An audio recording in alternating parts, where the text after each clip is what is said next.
नमस्कार, knocking-news.com में आपका स्वागत है। मैं हूं गिरजेश वशिष्ठ। रोशनी कम है इसलिए हो सकता है आपको वीडियो में कोई बहुत अच्छा आई कांटेक्ट नहीं बन रहा हो, लेकिन आज मैं आपसे जो बात करने वाला हूं वो ये करने वाला हूं कि क्या भारत पाकिस्तान के जाल में फंसता जा रहा है?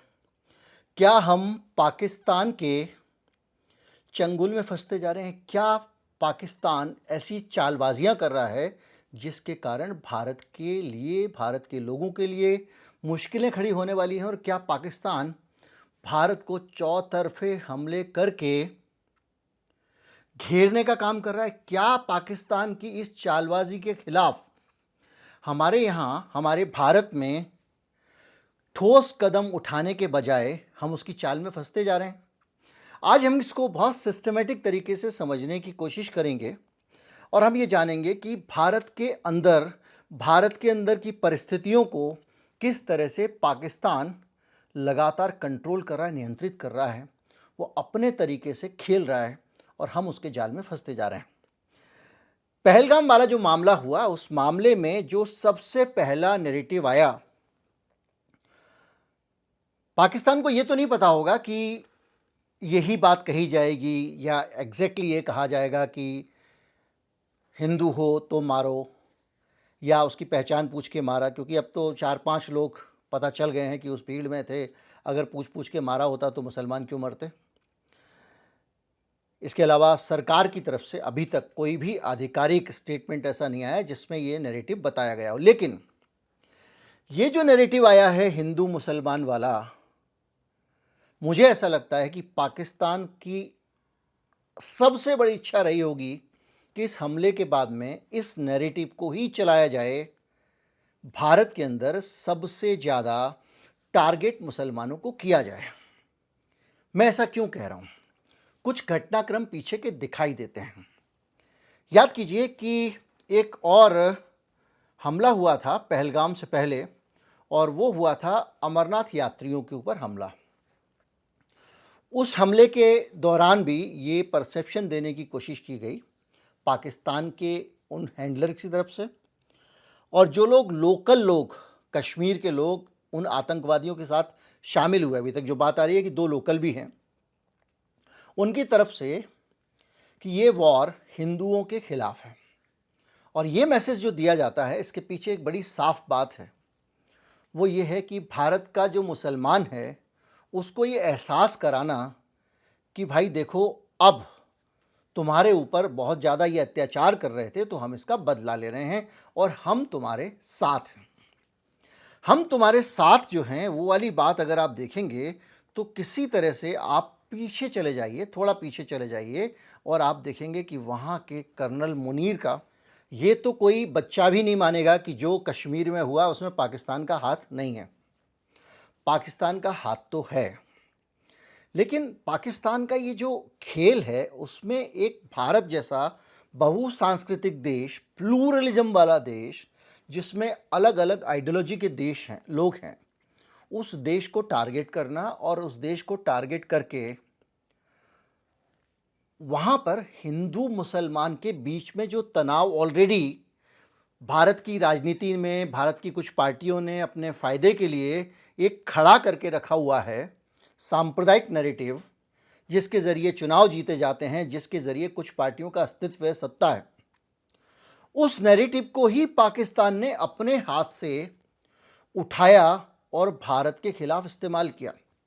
यानी तुम अगर मुस्लिम सप्रेशन की बात करोगे, एक वीडियो बनाओगे कहीं पे और उसको पूरी तरह वायरल करोगे, कहीं किसी आदमी को ट्रेन में मार दिया जाएगा, तो वो जो एक भारत में लगातार चल रहा था, एक हिंदू मुसलमान के बीच में तनाव पैदा करने का सिलसिला, मुसलमानों को टारगेट करने का सिलसिला, बहुत सारे मामले आए हैं, उस सिलसिले का फ़ायदा पाकिस्तान ने उठाया। कैसे उठाया?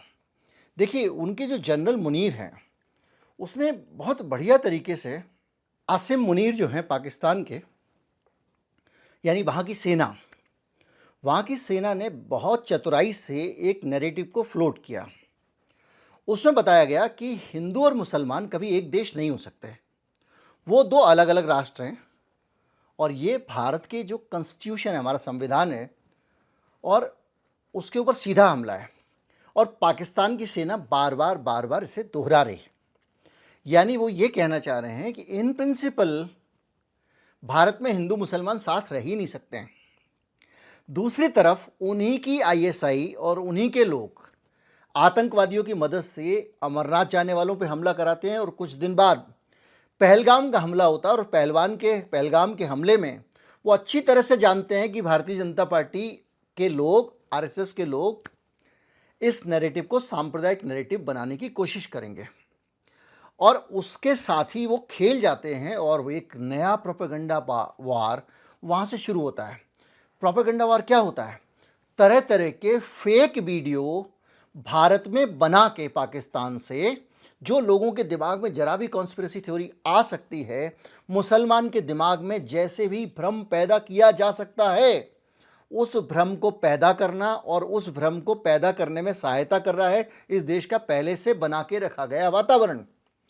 वो जो भ्रम पैदा किया जा रहा है, वो भ्रम ये पैदा किया जा रहा है कि भारत में मुसलमानों के खिलाफ षड्यंत्र हो रहा है। अब षड्यंत्र कैसे हो रहा है, इसको अगर आप समझें तो वो ये कहना चाह रहे हैं कि भैया जो भारत में ये जो हमला हुआ है ये सरकार ने करा दिया है।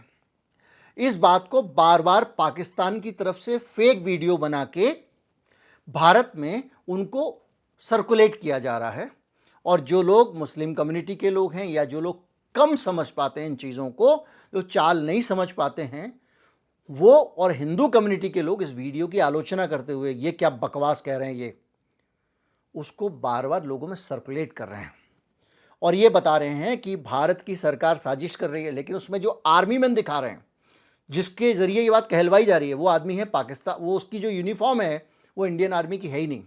आप सोचिए तो किस तरह से ये एक मुसलमान के हिंदुस्तान के दिमाग में भरा जा रहा है कि ये तुम्हारे खिलाफ साजिश कर रही है, मोदी सरकार ये कर रही है और ये पहलगाम उसकी साजिश है। दूसरी तरफ हिंदू के दिमाग में ये भरा जा रहा है कि तुम्हारे लोगों को जो मारा गया वो मारा गया धर्म देख देख कर। इन सारी चीज़ों के बीच में मैं आपको बताता हूँ कितने ज़्यादा फेक वीडियो आए हैं, कितने ज़्यादा फेक चीज़ें आई हैं, उनको देख के आप हैरान रह जाएंगे कि आपको ऐसा लगेगा कि बस ये दोनों एक दूसरे के दुश्मन हैं। आप याद कीजिए इसी तरह का वातावरण जो लोग पढ़ते हैं इतिहास को, 47 में जब भारत बटा उससे पहले इसी तरह का सांप्रदायिक ध्रुवीकरण का वातावरण इस देश में बनाया गया था। लोग कहते हैं कि सावरकर ने जो 1930 के दशक में जो एक बीज बोया था, दो राष्ट्र टू नेशन थ्योरी, जिसको जिन्ना ने भी रिपीट किया और उसके बाद हिंदू मुसलमान एक दूसरे के साथ नहीं रह सकते, जो आज मुनीर बोल रहा है, वो बातें कह के इधर से सावरकर उधर से जिन्ना ने 47 तक कितना तनाव। जिस दिन देश आज़ाद हुआ उस दिन भी दंगे हो रहे थे और नोआखाली में गांधी जी, जो उनकी जीवन की सबसे बड़ी मेहनत की सफलता थी भारत की आज़ादी, उसके जश्न को छोड़ के वहाँ दंगे शांत करा रहे थे। ठीक वैसी ही परिस्थितियां लंबे समय से यहाँ पर बन रही हैं। उस वक्त अंग्रेज़ों का खेल था पीछे, अब पता नहीं किसका है। लेकिन आप सोचिए कि एक भीड़ एक इमारत में घुसने की कोशिश कर रही है और सोशल मीडिया पर ये वीडियो आता है जिसमें कहा जाता है कि तेलंगाना में मुसलमान हिंदुओं के घरों पर हमला कर रहे हैं। अब ये तेलंगाना का नाम इसलिए लिखा जाता है कि वो कांग्रेस शासित राज्य है। और दूसरी चीज़, जब ये वीडियो आता है तो उसको जो हिंदू कट्टरपंथी लोग हैं, आईटी सेल वाले, वो ये पहचान नहीं पाते हैं कि ये पाकिस्तान का खेल है जो इस देश में लोगों को बांटना चाहता है और वो बेवकूफ़ की तरह उसको आगे बढ़ाते रहते हैं और शेयर करते जाते हैं। जबकि ये वीडियो है हैदराबाद का, पाकिस्तान का हैदराबाद, अगस्त 2022 का ये वीडियो था जिसमें तहरीक-ए-तबलीग पाकिस्तान एक संस्था है, उसमें हिंदू व्यक्ति के खिलाफ झूठे आरोप लगाए कि इसने ईश निंदा की है। वहाँ ईश निंदा को भी मूर्खता की हद है पाकिस्तान के कानून की कि भाई ये भगवान की बुराई नहीं कर सकते। अगर इंसान भगवान की बुराई नहीं कर सकता तो आध्यात्मिक रूप से कोई भी धर्म और वो प्रगति कर ही नहीं सकता।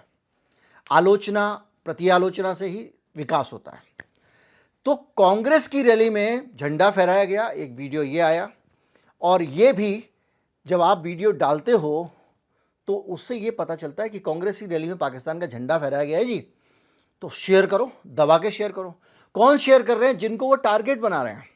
और पता चला कि हिंदूवादी भाई लोग जो है शेयर कर रहे हैं। पता चला वो जयपुर का पुराना वीडियो है, राजस्थान पुलिस ने कहा कि ये तो गलत है, ये तो ऐसा हो ही नहीं रहा है। इसी तरह जो है एक वीडियो आया कि पाकिस्तान का एक आदमी कह रहा है कि मोदी के साथ हूँ मैं, और मैं पाकिस्तान का मुसलमान हूँ, और वो ये कह रहा है कि इसी तरह के तरह तरह के वीडियो आ रहे हैं।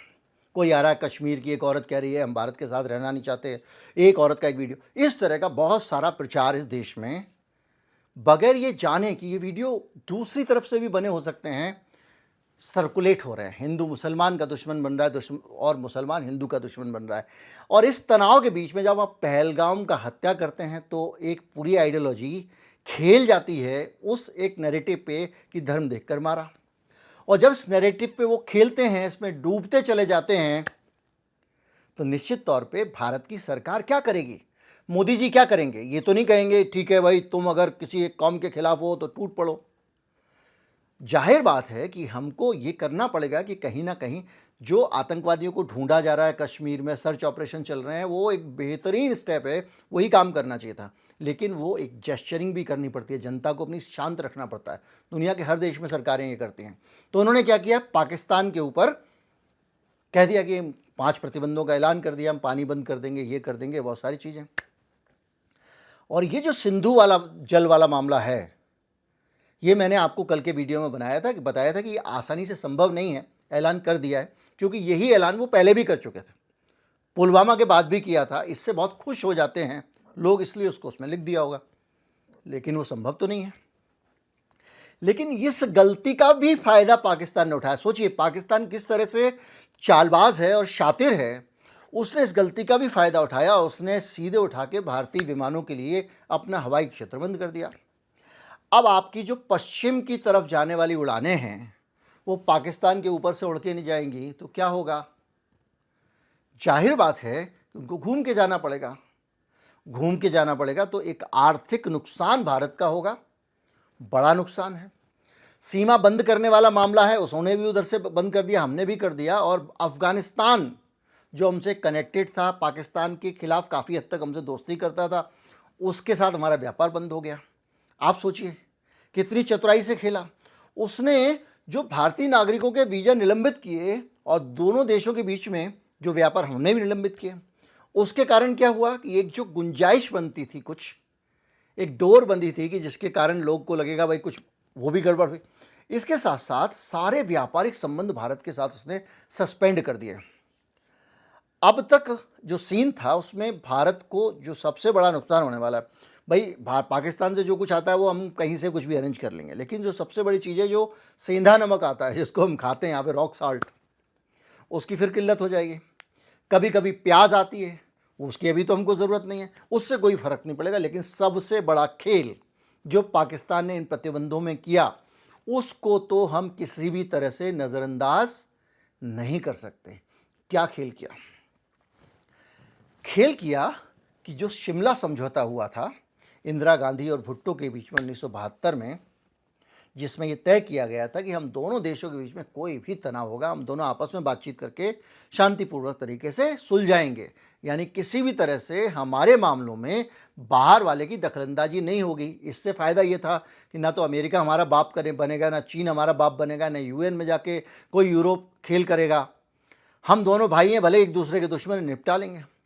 और इसी शिमला समझौते के कारण जम्मू कश्मीर का मसला पाकिस्तान संयुक्त राष्ट्र में नहीं उठा पा रहा था।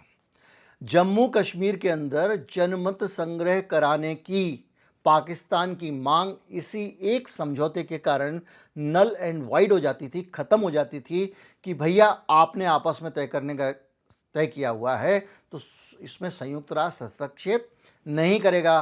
अगर जम्मू कश्मीर में जनमत संग्रह कराना है तो वो भी पाकिस्तान के ज़रिए ही होगा।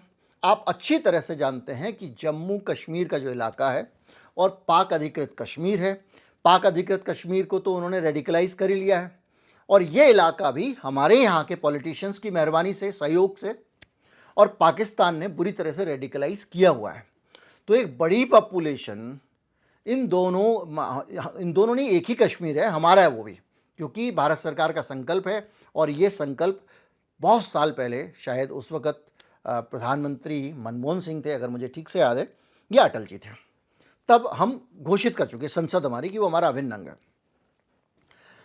तो वो कश्मीर जो है उस पे जनता से वोट डलवा के पूछा जाए कि भैया कहाँ रहना चाहते हो।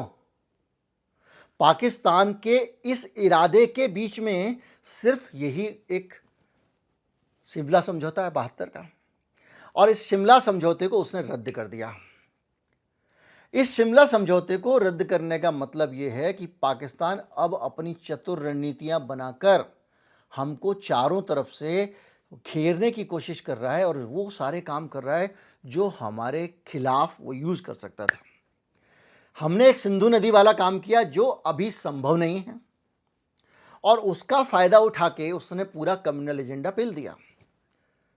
भारत एक देश नहीं हो सकता, हिंदू मुसलमान साथ साथ नहीं रह सकते, इसको फिर अलापना शुरू कर दिया जो किसी ज़माने में सावरकर और जिन्ना अलापा करते थे, और जिसके परिणाम में हमने दो भारत के बंटवारा देखा। हमने 3 देश बन गए, 2 बने, बाद में से 3 बन गए। दूसरा, शिमला के मामले, शिमला समझौते वाला उसने शुरू कर दिया। तीसरा, उसने भारत को आर्थिक नुकसान पहुंचाने के लिए हवाई क्षेत्र बंद कर दिया। तो आप अगर ये देखें कि एक हमला करवाता है वो पहलगाम में, और उस पहलगाम के हमले के बाद में वो जानता है कि यहाँ कम्युनल नैरेटिव खड़ा हो जाएगा। ये हम सब जानते हैं कि अगर पहलगाम में हमला हुआ तो कम्युनल, लेकिन ये सूचना आई कहाँ से? कपड़े वाली, क्योंकि ये धर्म पूछा, कपड़े उतरवाए, ये सारी बातें जो मीडिया में रिपोर्ट हुई ये कहाँ से आई? इसकी तो जांच होनी चाहिए, क्योंकि इसने सबसे ज़्यादा पूरी की पूरी चीज़ों को कमज़ोर किया। अब इसके बाद में बहुत सारी कॉन्स्पिरेसी थ्योरीज आ रही हैं और कुछ ऐसे सवाल आ रहे हैं जो बार बार लोग पूछ रहे हैं। उसमें से एक सवाल ये है कि भाई साहब, हमारे जो देश में पाकिस्तान के साथ अशांति तब क्यों होती है जब एक ऐसी सरकार होती है वहाँ पे जैसे नवाज शरीफ की सरकार। ऐसे समय में जब हमारे पास ये नैरेटिव चल रहा है, तब वहाँ से लश्कर तैयबा का चीफ बयान दे रहा है और वो कह रहा है कि हम छोड़ेंगे नहीं, ये नहीं करेंगे, वो नहीं करेंगे, कुल मिला के पानी बंद किया है तो हम इनको मारेंगे। यानी यहाँ पर जो हिंदू का खून है उसको और खौलाओ और टेम्परेचर बढ़ाओ उसके नीचे, और मुसलमान को कहो कि ये तुम्हारा दुश्मन है, टेम्परेचर बढ़ाओ। इसने तो अपने आप ही हमला करा लिया है, इसने ये कर लिया है। और जो हमारे देश में लोग एक तरफा तरीके से सोचने वाले लोग हैं वो जड़ से ट्रैप में आ जाते हैं, और इससे ऐसी स्थिति में देश आके खड़ा हो गया है कि अब क्या करें आप? इन पूरी स्थितियों में क्या करें? उसने हवाई क्षेत्र बंद कर दिया, जो पाकिस्तान ने किया। अब क्या करोगे आप? बोलोगे बातचीत करो, और कोई रास्ता तो नहीं है, पहले ही बातचीत कर लेते हैं। आप क्या मिलिट्री हमला करोगे सॉल्यूशन है? कोई सॉल्यूशन नहीं है। उससे सिर्फ आप ये काम करोगे कि आपके जो समर्थक हैं जो इस देश में हैं उनको थोड़ा सा मना लोगे, थोड़ा सा गुस्सा शांत हो जाएगा लोगों का कि हाँ भाई सबक सिखाया जा रहा है पाकिस्तान को। लेकिन जो टेररिस्ट आउटफिट्स हैं, जो आतंकवादी फोर्सेस हैं, जो आईएसआई उनको समर्थन कर रही है, उनको तो सबक तभी मिलेगा जब उनका टेररिस्ट नेटवर्क टूटेगा। और वो नेटवर्क कहीं ना कहीं भारत में जो एक पॉलिटिकल माहौल है, भारत में नहीं मतलब पूरे पाकिस्तान के कश्मीर को मिला के एक पॉलिटिकल जो माहौल बन रहा है, उसमें एक संख्या तो ऐसे लोगों की छोटी ही सही है तो जो ये मानती है कि कश्मीर को आज़ाद होना चाहिए। कई लोग ये भी मानते हैं पाकिस्तान के साथ होना चाहिए, और उन लोगों का समर्थन भी मिलता होगा निश्चित तौर पे। तो ये एक ऐसी सिचुएशन है जो मेरे देश के लिए ठीक नहीं है।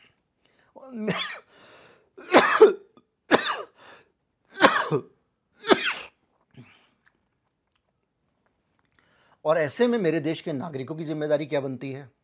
भैया शांति से रहो, मिलजुल के रहो, मेरे देश को आग लगाने वालों से सावधान रहो।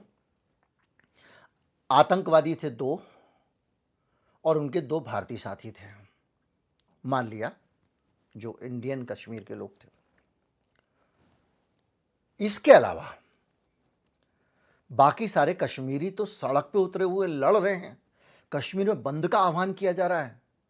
क्या आपको उनकी जेस्चरिंग आपका कलेजा ठंडा नहीं करती है? करना चाहिए, क्योंकि ये जो आपको कह रहे हैं भड़को भड़को, ये बेसिकली आईएसआई का काम आसान कर रहे हैं। दोनों तरफ के पॉलिटिशियन तनाव को बढ़ा रहे हैं। और भारत में ये बहुत पुराना एक शेर भी है कि कोई चुनाव है, सरहद पे तनाव है क्या, राहत इंदौरी का था, मुझे ठीक से याद नहीं आ रहा। उसका निचोड़ ये था कि देश में अगर तनाव है तो क्या कोई चुनाव आने वाला है क्या, सरहद में तनाव है क्या, सरहद सीमा टेंशन। तो ये भी है कि भारत के पॉलिटिशियन, खासतौर पे ये जो परिवार जो आजकल प्रधानमंत्री हैं, नवाज शरीफ का परिवार, ये जब वहाँ सत्ता में होते हैं तो भारत के साथ बहुत सारे बॉर्डर पे टेंशन होते हैं, उनको पॉलिटिकली मटेरियलाइज किया जाता है, तो वो सिचुएशन जो है वो भी दिखाई देने लगती है। लेकिन जो भी है ये सब हमारे खिलाफ है और किसी के खिलाफ नहीं है।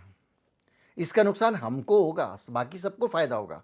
पाकिस्तान को फायदा हो जाएगा, टेररिस्ट लोगों को फायदा हो जाएगा, सांप्रदायिक लोगों को भी फायदा हो जाएगा, उनके वोट पक्के हो जाएंगे। नुकसान मेरा और आपका होगा। इसलिए इस पूरे के पूरे जो लेटेस्ट डेवलपमेंट है, ताज़ा घटनाक्रम है, इसका सबक ये है कि ज़रा जो भी आपके पास सोशल मीडिया पे पोस्ट आ रही है उसको परख लो। ऑल्ट न्यूज़ है, वहाँ चले जाओ। इन लोगों ने रोज़ फैक्ट चेकिंग कर रहे हैं। पता करो जो वीडियो आपका झूठा तो नहीं है, आया है तो उसके पीछे मकसद क्या होगा। क्या हिंदुओं के खिलाफ मुसलमानों को भड़काने का मकसद है, मुसलमान के खिलाफ हिंदुओं को भड़काने का मकसद है, क्या दोनों को एक दूसरे के खिलाफ भड़काया जा रहा है।